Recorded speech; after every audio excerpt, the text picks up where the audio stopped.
அப்போஸ்தலர் 2ஆம் அதிகாரம் 22வது வசனத்தை நாம் வாசிப்போம்.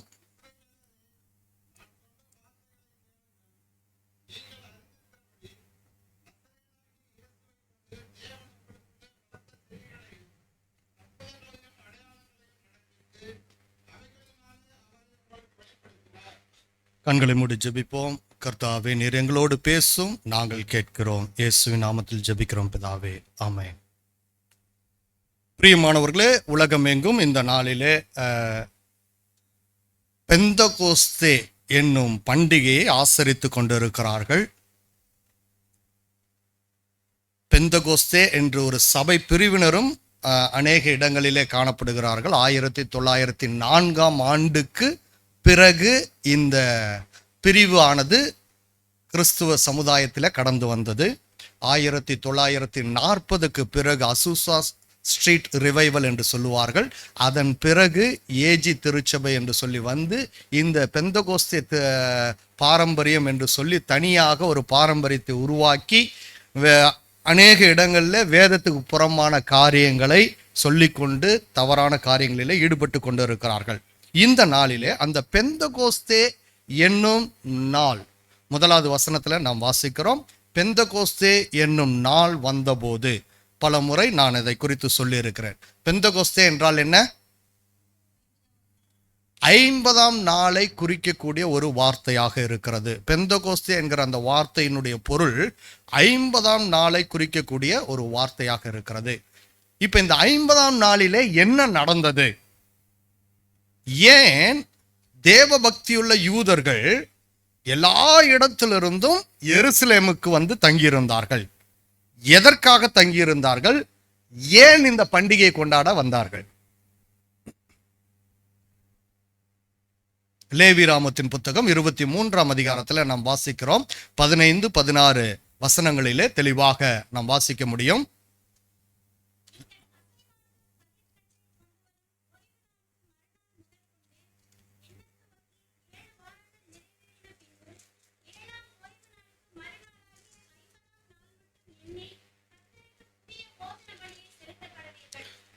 நீங்கள் அசைவாட்டும் கதிர்கட்டை கொண்டு வரும் ஓய்வு நாளுக்கு மறுநாள் முதற்கொண்டு. இந்த அசைவாட்டும் கதிர்கட்டை கொண்டு வரும் ஓய்வு நாள் எந்த நாள் தெரியுங்களா? எந்த நாள்ல அந்த கதிர்கட்டை அறுப்பார்கள்? ஒரு 2 ஆண்டுகளுக்கு முன்பதாக இந்த இடத்துல நம்ம கதிர்கட்டுகளை எல்லாம் கொண்டு வந்து வைத்து அந்த ஆண்டவராய் இயேசு கிறிஸ்துவின் உயிர்த்தெழுதல் நாள்ல நான் அதை எக்ஸ்பிளைன் பண்ணேன். அசைவாட்டும் கதிர்கட்டுகளை கொண்டு வந்து தேவாலயத்தில் அவர்கள் ஆசாரியன் இடத்துல கொடுப்பார்கள். அந்த ஓய்வு நாளுக்கு மறுநாள் முதற்கொண்டு என்ன துவங்கி என்று சொல்லி சொல்லப்பட்டிருக்கிறது. இப்ப இந்த ஓய்வு நாள் என்பது பஸ்கா ஆசரிக்கப்பட வேண்டிய அந்த நாளுக்கு மறுநாள் புளிப்பில்லா அப்ப பண்டிகை கொண்டாடுவார்கள். ஸோ புளிப்பில்லா அப்ப பண்டிகை கொண்டாடும் போது அவர்கள் கதிர்கட்டை கொண்டு வந்து ஆசாரியின் இடத்துல கொடுப்பார்கள். அந்த நாளுக்கு பிறகு வருகிற எல்லா நாட்களையும் கூட்டுவார்கள். எப்படி அப்படின்னா, அந்த ஓய்வு நாள்ல இருந்து அடுத்தது 7 ஓய்வு நாட்கள், அதன் பிறகு வருகிற அந்த புளிப்பில்லா அப்ப பண்டிகை தொடங்குகிற அந்த நாளிலிருந்து அதற்கு பின் வருகிற ஓய்வு நாளிலிருந்து 7 ஓய்வு நாட்கள். 7 ஓய்வு நாட்கள் நம்ம போட்டோம்னா எத்தனை நாள் வருது? 49 நாள். அதுக்கு அந்த 7ஆம் ஓய்வு நாளுக்கு மறுநாளாகிய, அதாவது 7 ஓய்வு நாள் முடிஞ்சு 49 நாள் முடிஞ்சு மறுநாளாகிய 50ஆம் நாள் மட்டும் எண்ணி கர்த்தருக்கு புதிய போஜன பலியை செலுத்த கடவீர்கள். புதிய போஜன பலி என்று சொல்லி சொல்லப்பட்டிருக்கிறது. இது வாரங்களின் பண்டிகை கொண்டாடப்படுகிற நாளாக காணப்படுகிறது. என்ன பண்டிகை? வாரங்களின் பண்டிகை. சொல்லுங்க பார்க்கலாம். இப்ப இந்த வாரங்களின் பண்டிகை தான் கிரேக்க வார்த்தை உள்புகுந்து பெந்தகோஸ்தே என்கிற வார்த்தையை உள்ள கொண்டு வந்துருச்சு. புரியுதுங்களா? கிரேக்க வார்த்தை தான் பெந்தகோஸ்தே என்கிற வார்த்தை. வாரங்களின் பண்டிகை என்கிற வார்த்தைக்கு எபிரேய வார்த்தை ஷவோத். சொல்லுங்க பார்க்கலாம். ஷவோத், இதுதான் எபிரேய வார்த்தை. ஆனால் புதிய ஏற்பாடு எழுதப்பட்ட காலத்திலே கிரேக்க பாஷையானது பரவலாக பேசப்பட்டபடியினாலே அந்த இடத்துல கிரேக்க வார்த்தையானது பயன்படுத்தப்பட்டு எழுதப்பட்டபடியினாலே பெந்தகோஸ்தே என்கிற வார்த்தையானது அப்படியே பயன்படுத்தப்பட்டிருக்கிறது கிரேக்கத்திலிருந்து. இப்ப இது 50ஆம் நாளை குறிக்கக்கூடிய ஒரு காரியமா இருக்கிறது. இந்த நாளினுடைய முக்கியத்துவம் என்னவென்றால், பஸ்கா பண்டிகை கொண்டாட வருகிற எல்லா யூதர்களும் இந்த ஷவோத் என்கிறதான வாரங்களின் பண்டிகை கொண்டாடு மட்டும் 50 நாட்கள் எருசலேமே தங்கியிருப்பார்கள். எருசலேமிலே தங்கியிருப்பார்கள். எதுக்கு? அப்பதான் எல்லாரையும் பார்த்து என்னென்ன எருசலேம்ல செய்யணுமோ எல்லாத்தையும் செஞ்சு குடும்பமாக அவர்கள் செய்ய வேண்டிய முறைமைகளின்படி எல்லாம் செஞ்சு முடிச்சு, அதோட கூட மாப்பிள்ளைக்கு பொண்ணு பார்க்கறது, பொண்ணுக்கு மாப்பிள்ளை பார்க்கறது, எல்லா காரியங்களையும் முடிச்சு அதன் பிறகு அவர்கள் ஊர்களுக்கு போவார்கள். ஏன்னா நீங்க அப்போஸ்தலர் 2ஆம் அதிகாரத்தில் படிக்கும்போது எல்லா தேசத்தாரிலும் இருந்து வந்த தேவ பக்தியுள்ள யூதர்கள் என்று சொல்லப்பட்டிருக்க ஒரு லிஸ்ட் வாசிச்சாங்க.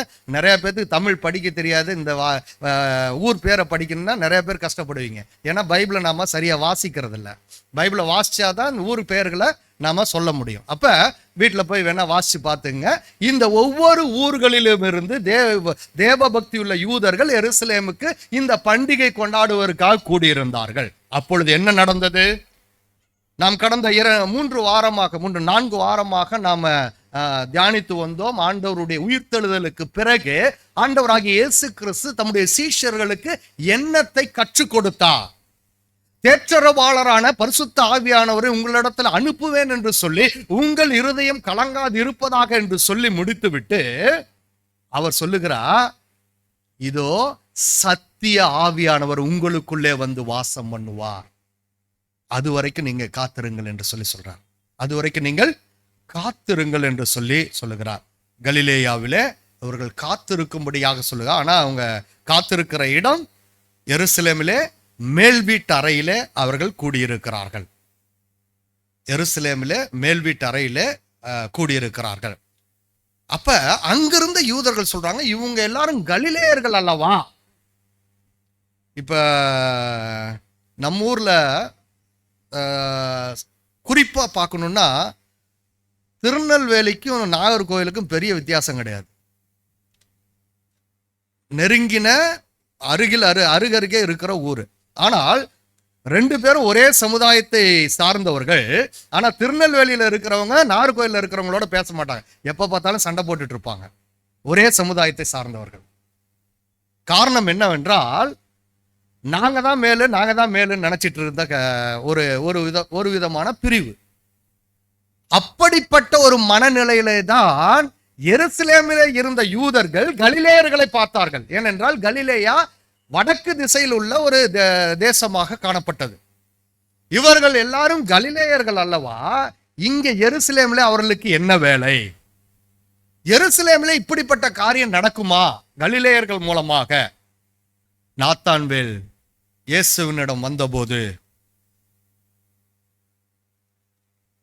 இயேசு சொன்ன காரியம், பிலிப்பு நாத்தான்வேலிடம் சொன்ன காரியம், இவை யாவற்றையும் யோவான் 1ஆம் அதிகாரத்துல நாம் வாசிக்கிறோம். நாசரேத்தூரிலிருந்து யாதொரு நன்மையும், சத்தம் கேட்கலையே, வரக்கூடுமோ? நாசரேத் எங்க இருக்குது? சரியா போச்சு. உங்க மேப்பை திருப்புங்க, பைபிளை திருப்பி பார்க்கணும். நாசரேத் எங்க இருக்குது? கலிலேயாவில் இருக்கிற ஒரு பகுதி. உங்க மேப்ல இஸ்ரவேல் தேசத்தாருடைய அந்த பகுதி, நிலப்பகுதியில் பாருங்க, மேல் பகுதி கலிலேயா. அங்க கடல் இருக்கிறது. கலிலேயா கடலுக்கு அருகே நாசரேத் காணப்படுகிறது. நீங்க எல்லாம் எடுத்து மேப்ல பார்த்துங்க. தெரியலன்னா முடிஞ்ச பிறகு என்கிட்ட கேளுங்க, நான் சொல்லித்தரேன் எங்க இருக்குதுன்றது. அப்ப நாசரேத்திலிருந்து யாதொரு நன்மை வரக்கூடுமோ?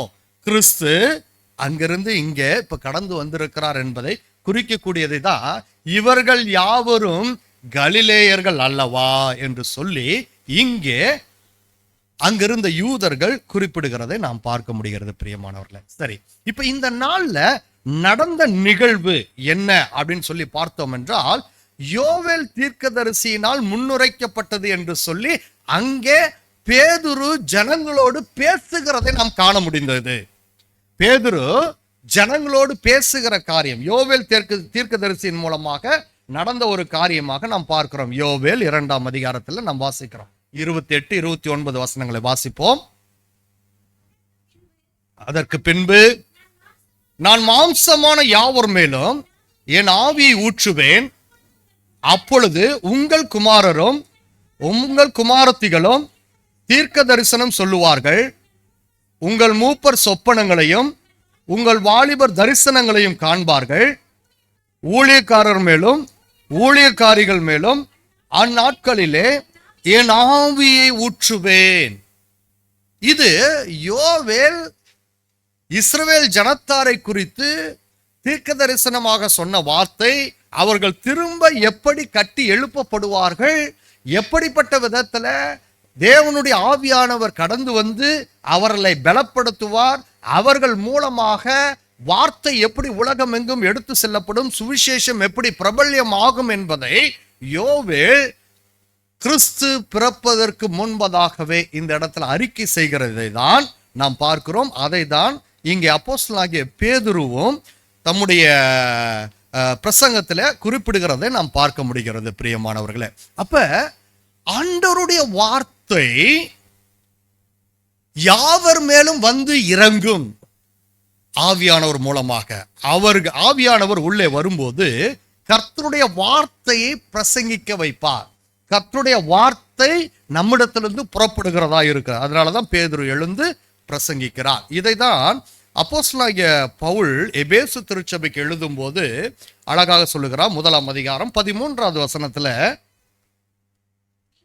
நீங்களும் உங்கள் ரட்சிப்பின் சுவிசேஷமாகிய சத்திய வசனத்தை கேட்டு விசுவாசிகள் ஆனபோது வாக்குத்தத்தம் பண்ணப்பட்ட பரிசுத்த ஆவியால் அவருக்குள் முத்திரை போடப்பட்டீர்கள். இப்ப வாக்குத்தத்தம் பண்ணப்பட்ட பரிசுத்த ஆவி, இது உலகம் உண்டாவதற்கு முன்பாகவே ஆண்டவர் ஏற்படுத்தின ரட்சிப்பின் திட்டத்தின் பங்காய் காணப்படுகிறது. அப்படிப்பட்ட திட்டத்துல தீர்க்கதரிசிகள் மூலமாக முன்னுரைக்கப்பட்ட அந்த காரியம் இப்பொழுது சத்திய வசனத்தை கேட்டு விசுவாசிகளாக மாறுகிற யாவருக்கும் கொடுக்கப்படுகிறது என்பதை இந்த இடத்துல நாம் காண முடிகிறது. பிரியமானவர்களே, பிதாவாகிய தேவனுக்குள் நாம் முத்திரையிடப்படுகிறோம். பிதாவாகிய தேவனுக்குள் நாம் முத்திரையிடப்படுகிறோம் என்பதை மறந்து விடக்கூடாது.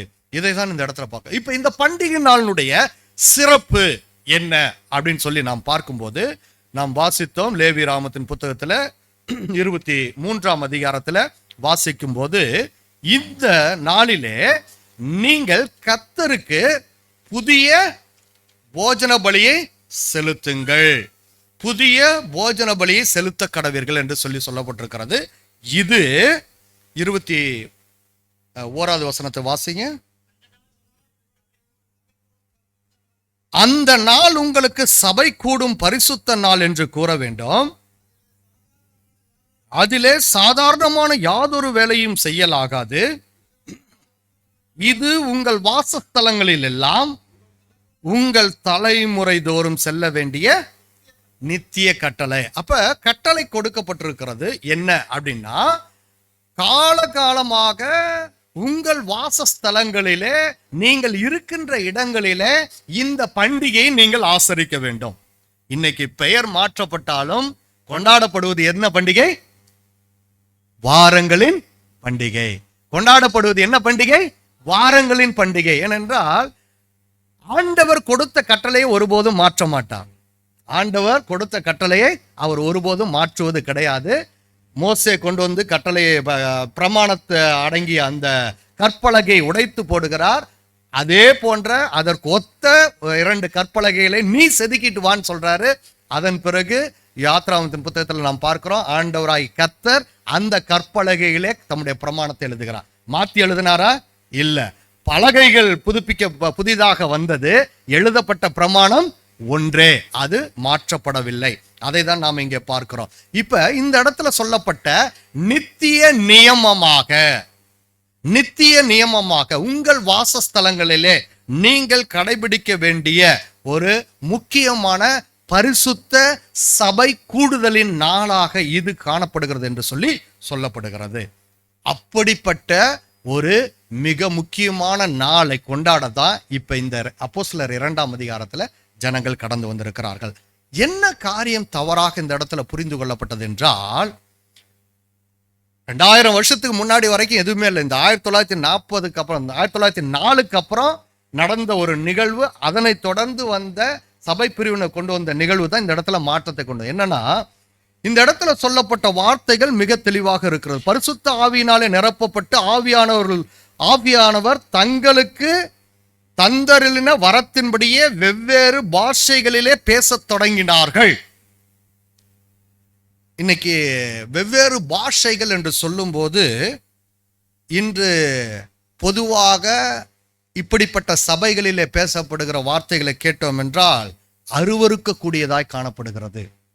ஏனென்றால் வேதம் தெளிவாக சொல்லுகிறது, இது அன்று கொடுக்கப்பட்ட அந்த வரமானது ஓய்ந்து போம் என்று சொல்லப்பட்டது, நிறுத்தப்படுகிறதாக சொல்லப்பட்டிருக்கிறது. அப்போஸ்தலனாகிய பவுல் கொரிந்து திருச்சபைக்கு எழுதும் போதும், தீர்க்க தரிசனங்களானாலும் அந்நிய பாஷைகளானாலும் ஒழிந்து போம், ஓய்ந்து போம் சொல்லப்பட்டிருக்கு. இது விசுவாசிகளுக்கு அடையாளம் இல்லை.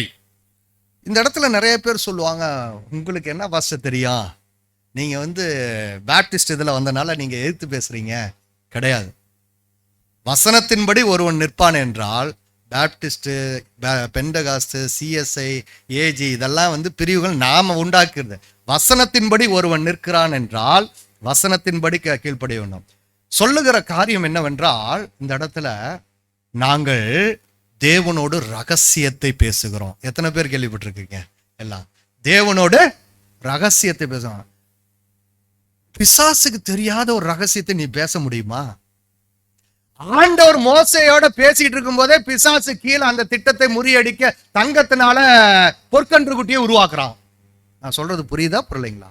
மோசையோடு சீனாய் மலையிலே இதே நாளிலே கர்த்தர் பேசிக் கொண்டிருக்கிற அந்த வேளையில பிசாசானவன் எந்த தங்கத்தை வைத்து ஆசரிப்பு கூடாரம் கட்டப்பட வேண்டுமோ அந்த ஆசரிப்பு கூடாரம் கட்டப்படுவதற்கு முன்பதாக தங்கத்தை வைத்து பொற்கன்று குட்டியை உருவாக்கி அதற்கு பலி செலுத்துகிற ஒரு நிலைக்குள்ளே மக்களை தள்ளுகிற பிசாசானவனை எப்படி நீ ரகசியமா ஆண்டவரோட பேச முடியும்? நாம பேசுற எல்லா காரியமும் ஆண்டவருக்கு தெரியும். பிசாசும் பார்த்துட்டே தான் இருக்கிறான். பிசாசும் பார்த்துட்டே தான் இருக்கான். நிறைய நேரத்தில் நாம நினைச்சுக்கிறோம், ஐயோ பிசாசுக்கு ஒண்ணுதான் முடியாது, உயிரை கொடுக்கும் உயிரை எடுக்கவும் முடியாது. ஆண்டவர் அற்புதங்களை செய்ய வல்லவர். ஆண்டவர் அற்புதங்களை செய்ய வல்லவர். கடந்த 2 நாட்களுக்கு முன்பதாக கூட ஒரு அற்புதத்தை ஆண்டவர் செய்தார். 7 விதமான பேய்களினாலே, பிசாசினாலே அலைகழிக்கப்பட்டு இந்து மத பூசாரிகளினாலே முடியாத ஒரு காரியத்தை கர்த்தராகிய இயேசுவின் நாமத்தினாலே செய்ய முடிந்தது. தாரமங்கலத்தில் உள்ள ஒரு கல்லூரியில நடந்த ஒரு நிகழ்வு இது. 2 நாளைக்கு முன்பதாக பயங்கரமான போர்க்களமாக காணப்பட்டது. 6 ஆவிகளும் துரத்தியாச்சு, 7வது போக மாட்டேன். காரணம், அது இருக்கிற இடம் வித்தியாசமான இடமாய் இருக்கிறது. ஆண்டவர் அப்படிப்பட்ட இடத்திலையும் ஆண்டவருடைய நாமம் மகிமைப்படுவதற்கு ஏதுவாக ஆண்டவர் தம்முடைய வல்லமையுள்ள கிரியைகளை செய்வித்தார். ஆண்டவர் செய்வித்தார். அந்த மகளை பாதுகாக்கும்படியாக, அங்க படிக்கிற அந்த மகளை பாதுகாக்கும்படியாக ஆண்டவர் உன்னதமான கிரியை அந்த இடத்துல வெளிப்படுத்தினார். தம்முடைய அதிசயத்தை அந்த இடத்துல வெளிப்படுத்தினார். தம்முடைய அற்புதத்தை வெளிப்படுத்தினார். ஆண்டவருடைய ஆவியினாலே ஆகாத காரியம் ஒன்றுமில்லை. கர்த்தராகிய இயேசு கிறிஸ்துவின் நாமம் வானிலும் பூவிலும் எல்லா இடத்திலும் அது உயர்ந்த நாமமாய் காணப்படுகிறது என்பதை நாம் மறந்துவிடக்கூடாது பிரியமானவர்களே. ஆகவே பிசாசுக்கு தெரியாம ஆண்டவர்கிட்ட ரகசியம் பேச முடியாது. ஏன்னா அந்த ஆவி பேசுது, ஓ உன்னை கூட்டிட்டு வந்துட்டாங்களா, நீ பெரியவன் எனக்கு தெரியும், அப்படியே பேசுது. பூசாரிங்க பக்கத்துலயே நிக்கிறாங்க. அங்க இருக்கிற எல்லா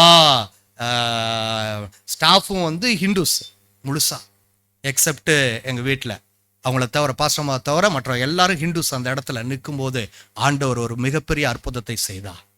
அந்த இடத்துல ஒரு மிகப்பெரிய அற்புதத்தை செய்தார். ஆண்டவர் அந்த மகளை அந்த பிசாசின் பிடியிலிருந்து விடுவிக்க கர்த்தர் கிருபை செய்தார். பிசாசுக்கு தெரியாதுன்னு நம்ம சொல்லவே முடியாது.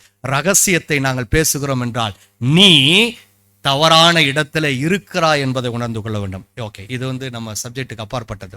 இந்த இடத்துல ஆண்டவர் தம்முடைய ஆவியானவரை பொழிந்து ஆவியானவருடைய வரங்களினாலே ஜனங்களை திடப்படுத்தினதனுடைய நோக்கம் என்ன, அதை தான் எபிரேயருக்கு எழுதின நிருபத்துல அதனுடைய ஆசிரியர் மிக தெளிவாக இந்த இடத்துல நமக்கு வெளிப்படுத்தி தருகிறார். 10ஆம் அதிகாரம் 15-16 வசனங்களை வாசிப்போம். இதை குறித்து பரிசுத்த ஆவியானவரும் நமக்கு சாட்சி சொல்லுகிறார். எப்படி எனில், அந்த நாட்களுக்கு பின்பு நான் அவர்களோடு பண்ணும் உடன்படிக்கையாவது, நான் என்னுடைய பிரமாணங்களை அவருடைய இருதயங்களில் வைத்து அவைகளை அவருடைய மனதில் எழுதுவேன் என்று கர்த்தர் சொல்லுகிறார் என்பதை உரைத்த பின்பு. இங்க பாருங்க, கற்பலகையில் எழுதப்பட்ட பிரமாணம். இந்த இடத்துல இன்னொரு காரியத்தை உங்களோடு பகிர்ந்து கொள்ள விரும்புகிறேன். கற்பலகையில் எழுதப்பட்ட பிரமாணம் எப்ப கொடுக்கப்பட்டது? மோசேயின் மூலமாக. எங்க கொடுக்கப்பட்டது? எப்ப கொடுக்கப்பட்டது? சீனாய் மலையில கொடுக்கப்பட்டது. யாருக்கு கொடுக்கப்பட்டது? இஸ்ரவேல் ஜனங்களுக்கு கொடுக்கப்பட்டது. ரைட், ஓகே, அது பின்னாடி படிச்சுக்கலாம். இஸ்ரவேல் ஜனங்களுக்கு கொடுக்கப்பட்டது. இப்ப 28வது வசனத்தை வாசிங்க. அதே அதிகாரம். மோசேயுடைய பிரமாணத்தை தள்ளுகிறவன் இரக்கம் பெறாமல் 2-3 சாட்சிகளின் வாக்கினாலே சாகிறானே. எபிரேய நிருபத்தினுடைய ஆசிரியர் மிக தெளிவாக எழுதுகிறார், மோசேயின் பிரமாணத்தை தள்ளுகிறவன் 2-3 சாட்சிகளினாலே இரக்கம் பெறாமல் அவன் சாகிறவனாய் காணப்படுகிறான். ஏன்னா தேவனுடைய குமாரனை, அடுத்த வசனம், காலின் கீழ் மிதித்து தன்னை பரிசுத்தம் செய்த உடன்படிக்கையின் இரத்தத்தை அசுத்தம் என்று எண்ணி கிருபையின் ஆவியை நிந்திக்கிறவன் எவ்வளவு கொடிதான ஆக்கினைக்கு பாத்திரவானாய் இருப்பான் என்பதை யோசித்து பாருங்கள். பிரமாணம் இல்லைன்னு சொன்னா கிறிஸ்துவை மறுதலிக்கிறவர்களா இருக்கிறோம் என்பதை இந்த நிருபம் தெளிவாக சொல்லுகிறது. ஏன் இந்த இடத்துல இந்த காரியத்தை ஆண்டவர் சொல்லுகிறார் என்றால், நல்லா கவனிங்க. இப்ப 10ஆம் அதிகாரத்துல முன்னாடி 15-16 வசனங்கள்ல நாம் வாசித்தோமே, அந்த காரியத்துக்கு வருவோம். பின்பு நான் அவர்களுக்கு பண்ணும் உடன்படிக்கை என்று சொல்லப்பட்டிருக்கிறது. அந்த உடன்படிக்கை கல்லிலே எழுதப்பட்டது அல்ல, மாறாக இருதயங்களிலே எழுதப்படுவதாய் காணப்பட வேண்டும். இருதயங்களிலே எழுதப்படுவதாய் காணப்பட வேண்டும். இப்ப கல்லிலே எழுதப்பட்ட பிரமாணத்திற்கு முன்பதாக அந்த பிரமாணம் இருந்ததா இல்லையா? நிறைய பேருக்கு டவுட் வந்துடும். சீனாய் மலையில இஸ்ரவேல் ஜனங்களுக்கு தானே ஆண்டவர் பிரமாணத்தை கொடுத்தார். அதுக்கு முன்னாடி எந்த பிரமாணம் இருந்தது? எந்த பிரமாணத்தின்படி ஆபிரகாம் மெல்கிசேதேக்குக்கு காணிக்கைகளையும் தசம பாகங்களையும் செலுத்தினான்? எந்த பிரமாணத்தின்படி ஆபிரகாம் விசுவாசித்தான், அது அவனுக்கு நீதியாக எண்ணப்பட்டது? எந்த பிரமாணத்தின்படி ஆதாமும் ஏவாளும் சாப்பிடக்கூடாது என்கிற கனியை சாப்பிட்டார்கள்? எதை மீறினார்கள்? எந்த பிரமாணத்தை அவர்கள் மீறினார்கள்? எந்த பிரமாணத்தின்படி ஆபேலும் காயினும் கர்த்தருக்கு காணிக்கை செலுத்த வந்தார்கள்? இதெல்லாம் ஒரு மிகப்பெரிய கேள்வி. ஏன்னா நிறைய பேருக்கு மோசே காலத்துல கொடுத்ததுதான் பிரமாணம் என்று சொல்லி நினைக்க. இல்ல, ஆண்டவர் ஆதி முதலாய் தம்முடைய பிரமாணங்களை அப்படியே வைத்திருக்கிறார். அந்த பிரமாணத்தின்படி வாழ வேண்டும் என்பதுதான் மனிதனுக்கு ஆண்டவர் கொடுத்த கட்டளை. அதுதான் நோவா காலம் வரையிலும் 10 சந்ததிகள் வழியாக ஆண்டவர் கொடுத்த உன்னதமான காரியமாக இருக்கிறது. அதை நம்ம ஆதியாகமம் 5ஆம் அதிகாரத்துல நம்ம படிக்கிறோம். வரிசையாக அந்த 10 சந்ததிகள் மூலமாக எப்படி ஆண்டவர் தம்முடைய ரட்சிப்பின் திட்டத்தை கொடுத்தார். அப்ப பிரமாணம் என்பது மாறாததா இருக்கிறது. ஏனென்றால் அது தேவனுடைய சித்தமாய் காணப்படுகிறது. இஸ்ரவேலே கேள், உன் தேவனாய் கர்த்தர் ஒருவரே கர்த்தர். தேவனாய் கர்த்தரிடத்தில் முழு இருதயத்தோடும் முழு ஆத்மாவோடும் முழு பலத்தோடும் அன்பு கூறுவாயாக. இந்த பிரமாணம் ஆதி முதலாய் காணப்படுகிற பிரமாணமா இருக்கிறபடினாலதான் அவர் நமக்கு இந்த ரட்சிப்பின் திட்டத்தை உருவாக்கி கொடுக்கிறார். கடந்த 2 வாரமாக இங்க வர்ற இந்த ஜபக்கூடுகைக்கு வர்றவங்களுக்கு விளக்கி கொண்டு இருக்கிறேன். ஜபக்கூட்டத்துக்கு வந்தால் அது தொடர்ந்து உங்களுக்கும் பிறகு விளக்கப்படும். ஏன்னா சனிக்கிழமை மாலை நடக்கிற ஜபக்கூடுகையில் கர்த்தருடைய சித்தம், கர்த்தருடைய திட்டம், God's will plan of God, God's plan, will of God, plan of God என்று சொல்லி தொடர்ச்சியாக நான் பேசி கொண்டிருக்கிறேன். கூடுகைக்கு வருகிறவர்களுக்கு அது தெரியும். அப்ப ஆண்டவர் தம்முடைய தயவுள்ள சித்தத்தின்படியாக மாறாத பிரமாணத்தை உருவாக்கி வைத்திருக்கிறார். அந்த பிரமாணத்தை மீறினோம் என்றால் நாம் இரக்கம் பெறாதபடி செத்து போகிறவர்களாய் இருப்போம். ஆனால் ஆண்டவர் அற்புதமான ஒரு காரியத்தை செய்கிறார். இப்ப எப்பெல்லாம் நம்ம மீறுகிறோமோ அப்பெல்லாம் ஒரு திட்டத்தை தருகிறார். நீ கிறிஸ்துவை நோக்கி பார்க்க. அதை தான் நான் எபிரேயர் 10ஆம் அதிகாரத்தில் நாம் வாசிக்கிறோம். இந்த இடத்துல மேலே சொல்லப்பட்ட அந்த 10வது வசனத்தை வாசிங்க. இயேசு கிறிஸ்துனுடைய சரீரம் ஒரே தரம் பலியிடப்பட்டதினாலே அந்த சித்தத்தின்படி நாம் பரிசுத்தமாக்கப்பட்டிருக்கிறோம். அன்றியும் எந்த ஆசாரியனும் நாடோறும் ஆராதனை செய்கிறவனாயும் பாவங்களை ஒரு காலம் நிவர்த்தி செய்யக்கூடாத ஒரே வித பலிகளை அநேக தரம் செலுத்தி வருகிறவாயும் நிற்பான். இப்ப இந்த உலகத்திலே செய்யப்படுகிற பலிகள் யாவும் திரும்ப திரும்ப செலுத்தப்படுகிறவர்களாய் காணப்படுகிறது. அந்த பலிமுறைகளை ஆண்டவராகிய கர்த்தர் இயேசு கிறிஸ்து இந்த உலகத்திற்கு வந்து நமக்காக ஒரே தரம் கல்வாரி சிலுவையில அடிக்கப்பட்டது நிமித்தம் அதை அவர் நிறுத்துகிறார். அதை தான் நாம இங்க வாசிக்க 18வது வசனத்துல 17-18 சேர்த்து வாசிப்போம். அவர்களுடைய பாவங்களையும் அவருடைய அக்கிரமங்களையும் நான் இனி நினைப்பதில்லை என்பதை சொல்லுகிறார். இவைகள் மன்னிக்கப்பட்டது உண்டானால் இனி பாவத்து நிமித்தம் பலி செலுத்தப்படுவதில்லையே. காரணம் என்னவென்றால் நீங்கள் செலுத்துகிற பலிகளை நான் விரும்புவதில்லை. காரணம், உங்களுடைய இருதயம் என்னை விட்டு தூரமாய் இருக்கிறது. உங்களுடைய இருதயம் என்னுடைய பிரமாணங்களை உண்மையாக நேசிக்க முடியாமல் காணப்படுகிறது. ஒரு தகப்பன் தன்னுடைய பிள்ளைக்கு ஒரு கட்டளை கொடுக்கிறான் என்றால் அந்த பிள்ளையின் மீது இருக்கிற அன்பினாலே கொடுக்கப்பட்ட காரியமாய் இருக்கிறது. நீ காணிக்கை கொண்டு வந்து செலுத்தும் போது கர்த்தருக்கு அன்போடு கூட கொண்டு வர வேண்டும், மனக்கசப்போடு அல்ல, நாம் உதாசீனப்படுத்துவதற்காக அல்ல. கர்த்தருடைய ஆசீர்வாதம் எனக்கு கொடுக்கப்பட்டது, நான் கர்த்தரிடத்துல திரும்ப கொண்டு வந்து காணிக்கையாக படைக்கிறேன். இந்த காணிக்கை கர்த்தர் எனக்கு ஆசீர்வதித்து பல மடங்காக என்னுடைய வாழ்க்கையில் அவர் திரும்ப தருவார் என்பதற்கு பலவிதமான வாக்குத்தத்தங்களை கொடுத்திருக்கிறார், திருஷ்டாந்தங்களை ஏற்படுத்தி தந்திருக்கிறார். ஆகவே நான் செய்கிற முறை என்ன? அதான் சொல்றார் இந்த இடத்துல, உன்னுடைய பலியும் காணிக்கையும் நான் விரும்பவில்லை.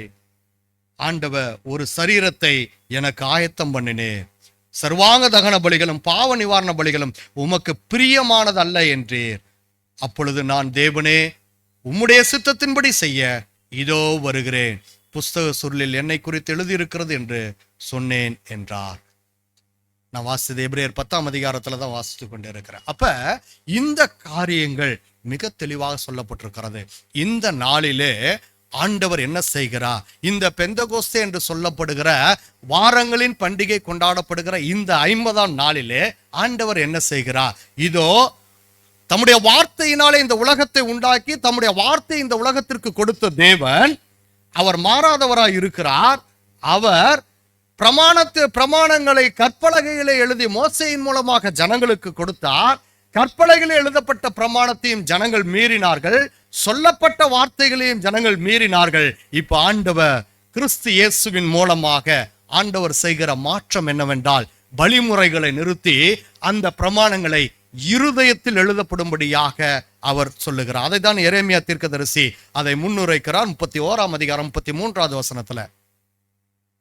எரேமியா 31ஆம் அதிகாரம் 33வது வசனத்தில் நாம் வாசிக்கிறோம், அந்நாட்களுக்கு பிற்பாடு நான் இஸ்ரவேல் குடும்பத்தாரோடு பண்ணப்படுகிற உடன்படிக்கையாவது, நான் என் நியாயப்பிரமாணத்தை அவர்கள் உள்ளத்திலே வைத்து அவர்கள் இருதயத்திலே எழுதி, நான் அவர்கள் தேவனாய் இருப்பேன், அவர்கள் என் ஜனமாய் இருப்பார்கள் என்று கர்த்தர் சொல்லுகிறார். அப்ப இந்த பிரமாணம் இருதயத்திலே எழுதப்படுவதனுடைய நோக்கம் என்ன? இந்த பிரமாணங்கள் இருதயத்திலே எழுதப்படுவதனுடைய நோக்கம் என்ன?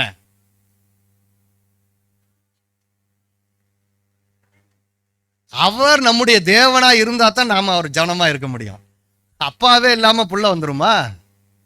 அவர் நம்முடைய தேவனா இருக்க வேண்டாம், அப்பதான் நாம அவருடைய பிள்ளையா இருக்க முடியும், ஜனமா இருக்க முடியும். அப்ப இந்த பிரமாணம் இருதயங்களிலே எழுதப்பட்டதுக்கான நோக்கம் என்னவென்றால், நாம் அவருடைய பிள்ளைகளாக காணப்படுவதற்கு அவர் நம்முடைய தேவனாக இருக்கிறார் என்பதை முதலாவது உறுதி செய்ய வேண்டும். இதை உறுதி செஞ்சோம்னா மீறுதல் வருமா? பாவம் வருமா? அக்கிரமம் வருமா? நம்முடைய வாழ்க்கையில எப்படியெல்லாம் நாம் மீறுகிறவராய் காணப்படுகிறோம், ஆண்டுடைய பிரமாணத்தை மீறுகிறவர்களாய் காணப்படுகிறோம். ஆண்டவர் சொல்றாரு, இரக்கம் பெறாமல் சாவீர்கள். நம்ம ரொம்ப ஜாக்கிரதையா இருக்கணும்ல. அப்ப அப்போஸ்தல நடபடிகள் 2ஆம் அதிகாரத்திலே அந்த பெந்தகோஸ்தே என்னும் நாள் வந்தபோது ஆண்டவர் தம்முடைய ஆவியானவர் மூலமாக ஜனங்களுக்கு கொடுத்த அந்த உன்னதமான வார்த்தைகள் என்ன? இந்த பிரமாணங்களை உடைய இருதயத்தில் நான் எழுதுகிறேன் என்று சொல்லி சொல்லப்பட்ட வார்த்தைகள், பேசப்பட்ட வார்த்தைகள், எழுதப்பட்ட வார்த்தைகள் எல்லாத்தையும் மீறிட்டீங்க, இப்ப நான் உன்னுடைய இருதயத்தில் எழுதுகிறேன். ஜனங்கள் இந்த பிரமாணத்தை பெறுவதற்கு முன்பதாக ஆண்டவர் அவர்களிடத்துல பேசின காரியங்கள் யாத்ராகமம் 19ஆம் அதிகாரத்தில் நாம் வாசிக்கிறோம். 8வது வசனத்தை வாசிப்போம். அதற்கு ஜனங்கள் எல்லாரும் ஏகமாய் கர்த்தர் சொன்னவைகளெல்லாம் செய்வோம் என்று பிரதியுத்தரம் சொன்னார்கள். ஜனங்கள் சொன்ன வார்த்தைகளை மோசே கர்த்தரிடத்தில் தெரிவித்தான். இப்ப கர்த்தர் சொன்ன வார்த்தைகளை ஜனங்களிடத்துல மோசே சொன்ன போது ஜனங்கள் சொன்ன வார்த்தை என்ன? பிரதியுத்தரம் என்ன? கர்த்தர் சொன்னபடியெல்லாம் செய்வோம். கர்த்தர் சொன்னபடியெல்லாம் செய்வோம். சேர்ந்து சொல்லுங்க. கர்த்தர் சொன்னபடியெல்லாம் செய்வதற்கு என்னுடைய இருதயம் ஆயத்தமாய் இருக்கிறதா? அவர் என் தேவனாய் இருக்கிறாரா? அவர் என் தேவனாய் இருக்கும்போது நான் அவருடைய பிள்ளையாக காணப்படுவேன். இந்த இடத்துல மிக தெளிவாக சொல்லுகிறார், அவருடைய ஜனமாய் நாம் இருப்பதற்கு என்ன செய்ய வேண்டும். அதே தான் எபிரேயர் 10ஆம் அதிகாரத்திலேயும் தெளிவாக சொல்லப்பட்டிருக்கு. எபிரேயர் 10ஆம் அதிகாரத்திற்கு செல்வதற்கு முன்பதாக யாத்ராகமம் 19ஆம் அதிகாரத்தில் நாம் வாசிப்போம். அந்த இடத்துல என்ன செய்ய வேண்டும் என்று சொல்லி அங்கே சொல்லப்பட்டிருக்கிறது. யாத்ராகமம் 19ஆம் அதிகாரத்தில்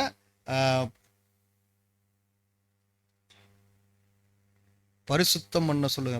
10வது வசனத்தை வாசிங்க.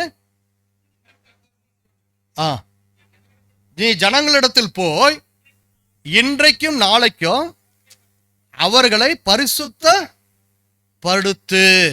இப்ப ஜனங்கள் பரிசுத்தம் பண்ணினார்களா இல்லையா? 14வது வசனம். மோசே மலையிலிருந்து இறங்கி ஜனங்களிடத்தில் வந்து அவர்களை பரிசுத்தப்படுத்தினான். அவர்கள் தங்கள் வஸ்திரங்களை தோய்த்தார்கள். வஸ்திரங்களை தோய்த்தல்னா என்ன?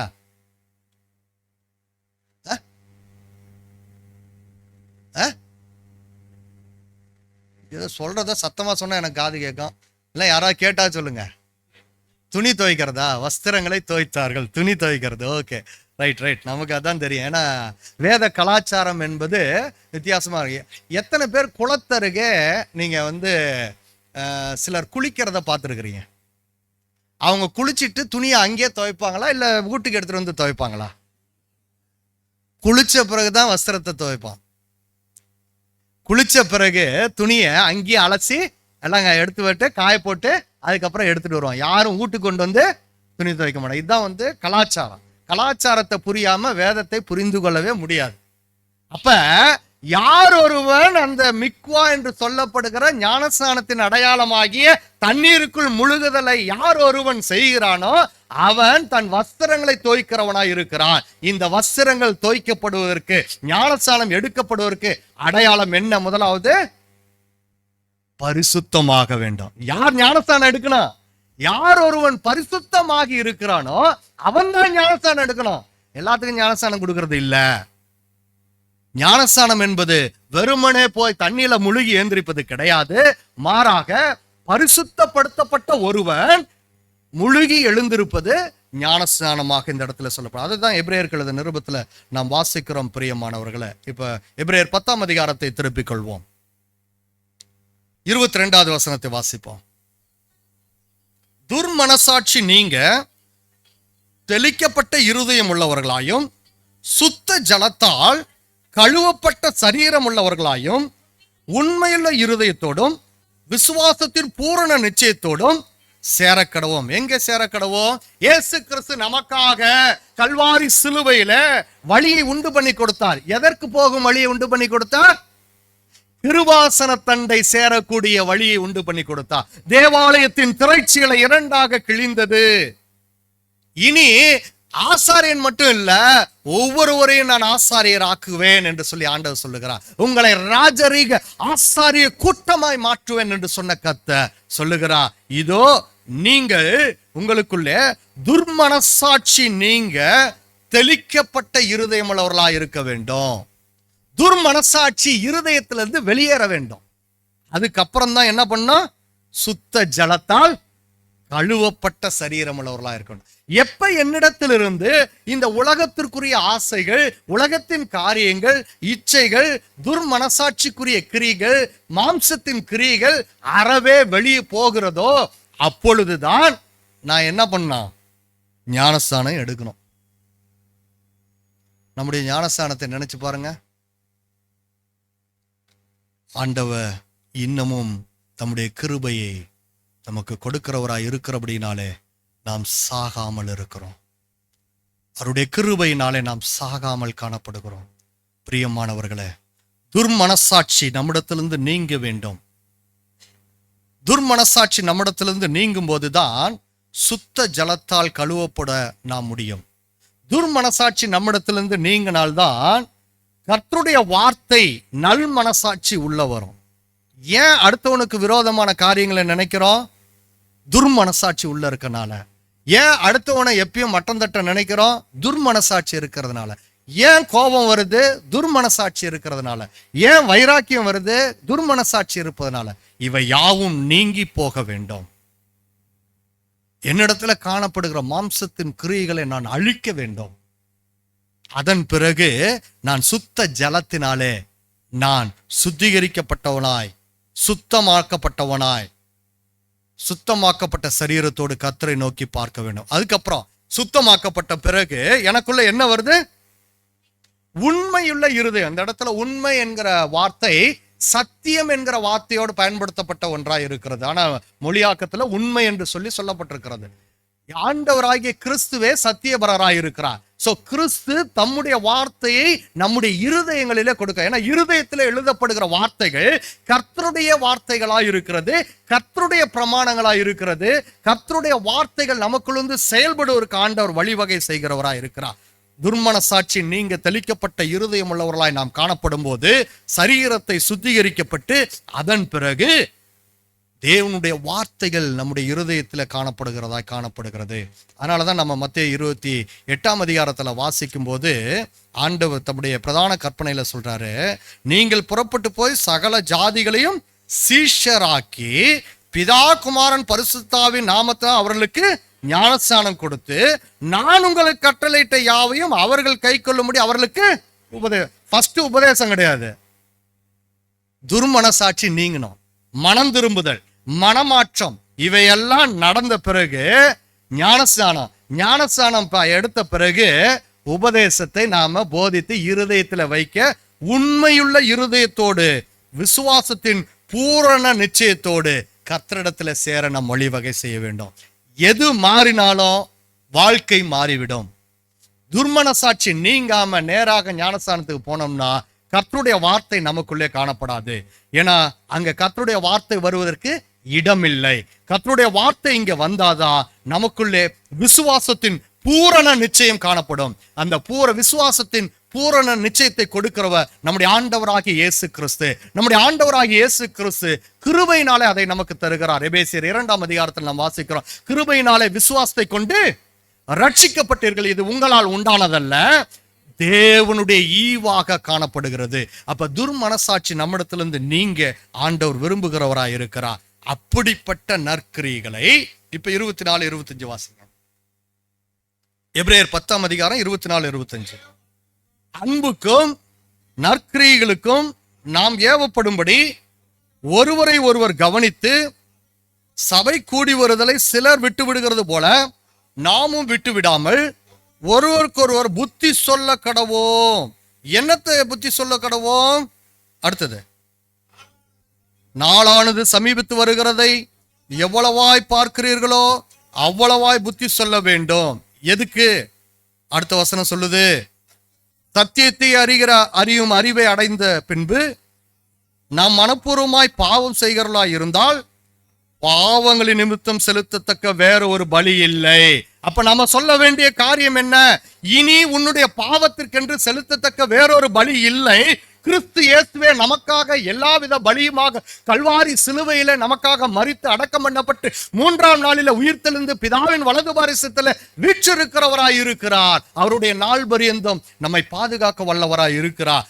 ஆகவே நீங்க புத்தி சொல்லுங்க, எப்பா பாவத்துல விழுந்து போனீனா இனி உனக்காக பரிதபிக்க போட மறுபடியும் கிறிஸ்து வரமாட்டாரு. அவர் வரும்போது நியாயம் தீர்க்க வருவார். அந்த நேரத்துல நமக்கு இரக்கம் கிடைக்காது, அந்த நேரத்துல நமக்கு கிருபை கிடைக்காது. இன்றைக்கு ஆண்டவர் கிருபையாய் நம்ம ரட்சித்திருக்கிறார். ஆண்டவர் சொல்லி இருக்கிறார், இதோ இன்றே மனம் திரும்பு, இதுவே ரட்சணிய நாள், இன்றே உனக்கு ரட்சணிய நாள், நீ மனம் திரும்பாத பட்சத்தில் உன் பக்கத்திலிருந்து விளக்கு தண்டை நான் நீக்கி போடுவேன் என்று சொல்லுகிறார்.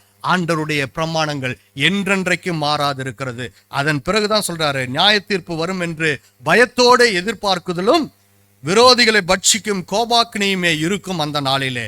ஆகவே இப்ப வாசிங்க 28வது வசனத்தை. மோசேயுடைய பிரமாணத்தை தள்ளுகிறவன் இரக்கம் பெறாமல் 2-3 சாட்சிகளின் வாக்கினாலே சாகிறானே. தேவனுடைய குமாரனை காலின் கீழ் மிதித்து தன்னை பரிசுத்தம் செய்த உடன்படிக்கையின் ரத்தத்தை அசுத்தம் என்று எண்ணி கிருபையின் ஆவியை நிந்திக்கிறவன் எவ்வளவு கொடிதான ஆக்கினைக்கு பாத்திரவானாயிருப்பான். யோசித்து பாருங்கள் பிரியமானவர்களே, நம்முடைய வாழ்க்கை ஆண்டவருக்கு விரோதமானதாய் காணப்படுகிறதா? இன்றைக்கு நான் எங்கே நிற்கிறேன்? பழைய வாழ்க்கை எனக்கு எப்படி இருக்கிறது? நான் எப்படிப்பட்ட ஒரு மனம் திரும்புதல் அவசியமா எனக்குள்ளே காணப்படுகிறது? நான் மனம் திரும்ப வேண்டும். ஆண்டவரை நோக்கி பார்க்க எனக்கு தகுதி இருக்கிறதா? என்னுடைய துர்மனசாட்சி நீங்க நான் தெளிக்கப்பட்ட இருதயம் உள்ளவனாய் காணப்படுகிறேனா? தேவ ஆவியானவர் எனக்குள்ளே கிரியை செய்யவில்லை என்றால் அந்த துர்மனசாட்சி நீங்காதபடி காணப்படும். அதற்காகவே தான் தேவன் தம்முடைய வல்லமையுள்ள ஆவியானவரை இந்த உலகத்திற்கு அனுப்பினார். இந்த உலகத்திற்கு ஆண்டவருடைய ஆவியானவர் அனுப்பப்பட்டதனுடைய நோக்கம் கர்த்தருடைய பிரமாணத்திற்கு நாங்கள் கீழ்ப்படிந்து நடப்போம் என்று சொல்வதற்காகவே. கர்த்தர் சொல்லுகிறபடி எல்லாம் செய்வோம். இஸ்ரேல் ஜனங்கள் சீனாய் வனாந்தரத்துல, அந்த இடத்துல சீனாய் மலை அடிவாரத்துல ஆண்டவருக்கு வாக்கு கொடுத்தார்கள். இன்றைக்கு நாம் வாக்கு கொடுக்க முடியுமா? ஆண்டவர் நம்மிடத்தில் எதிர்பார்க்கிற காரியம், என் பிரியமான ஜனமே, இதோ உனக்காக நான் என்னுடைய குமாரனை கிறிஸ்துவை இந்த உலகத்திற்கு அனுப்பினேன். உனக்காக கல்வாரி சிலுவையில ஒப்பு கொடுத்தேன். உனக்காக தன் ஜீவனை அவர் கொடுத்தார். உனக்காக அடக்கம் பண்ணப்பட்டார். உனக்காக அவர் 3ஆம் நாளில் உயிர்த்தெழுந்து தம்மை ஜீவிக்கிறவராக, பிழைத்திருக்கிறவராக திருஷ்டாந்தமாக நமக்கு காட்டினார். அவருடைய உயிர்த்தெழுதல் நமக்கு சாட்சியாக இருக்கும் என்றால் இந்த நாளிலே நாமும் அந்த உயிர்த்தெழுதலின் சாட்சிகளாய் கடந்து செல்ல ஆண்டவரிடத்துல நாமே ஒப்பு கொடுப்போம். ஆண்டவர் நம்மிடத்துல கேட்கிற காரியம் அதுவே. கர்த்தர் சொல்லுகிறபடி எல்லாம் நாம் செய்கிறவர்களாய் இருக்கிறோமா? ஒருவரை ஒருவர் நாம் தேற்றுவோம். கர்த்தர் சொன்னபடி நாம் நடப்போம் என்று சொல்லி ஒருவரை ஒருவர் தேற்றுவோம். பக்கத்துல இருக்கவங்களை பார்த்து சொல்லுங்க, இனி நான் கர்த்தர் சொல்லுகிறபடி எல்லாம் செய்வேன் என்று சொல்லி நாம் ஆண்டவர் இடத்துல வாக்கு கொடுப்போம். கர்த்தருடைய சமூகத்துல கர்த்தரை நோக்கி நாம் வாக்கு கொடுப்போம். பக்கத்துல இருக்கிறவங்க சாட்சி, ஆண்டவருடைய ஆவியானவர் நமக்குள்ளே சாட்சியாக இருக்கு. கர்த்தர் சொல்லுகிறபடி எல்லாம் நான் செய்வேன் என்று சொல்லி இந்த இடத்துல நாம் வாக்கு கொடுப்போம். ஆண்டவருடைய பிரமாணத்தின்படி நடக்கும்போது, கர்த்தர் சொல்லுகிறபடி எல்லாம் நாம் நடக்கும்போது, ஆண்டவர் நமக்காக ஆயத்தம் பண்ணின பரலோக ராஜ்யம், நித்திய ஜீவன், என்றென்றைக்கும் அழியாத ஆசீர்வாதம் நமக்கென்று காத்திருக்கிறது. உங்கள் இருதயம் கலங்காதிருப்பதாக, உங்கள் இருதயம் கலங்காதிருப்பதாக. என் பிதாவின் வீட்டில் அநேக வாசஸ்தலங்கள் உண்டு, உங்களுக்காக ஒரு ஸ்தலத்தை நான் ஆயத்தம் பண்ண போகிறேன். இல்லாம இருந்தா நான் சொல்லியிருப்பேன். திரும்ப வந்து உங்களை நான் கூட்டிக் கொள்வேன். திரும்ப வந்து நான் உங்களை கூட்டிக் கொள்வேன். அப்படிப்பட்ட உன்னதமான வாக்கு தத்தங்களை கொடுத்த தேவன் வாக்கு மாறாதவராயிருக்கிறார். அவரிடத்தில் நம்மை தாழ்த்தி ஒப்பு கொடுப்போம். அவருடைய நாளுக்கென்று நாம் ஆயத்தமாவோம். மற்றவர்களையும் இப்படிப்பட்ட வார்த்தைகளினாலே புத்தி சொல்லி ஆயத்தப்படுத்துவோம். தேவன் தாமே நம்மை ஆசீர்வதித்து இன்றைக்கு வழி நடத்துவாராக. ஆமென்.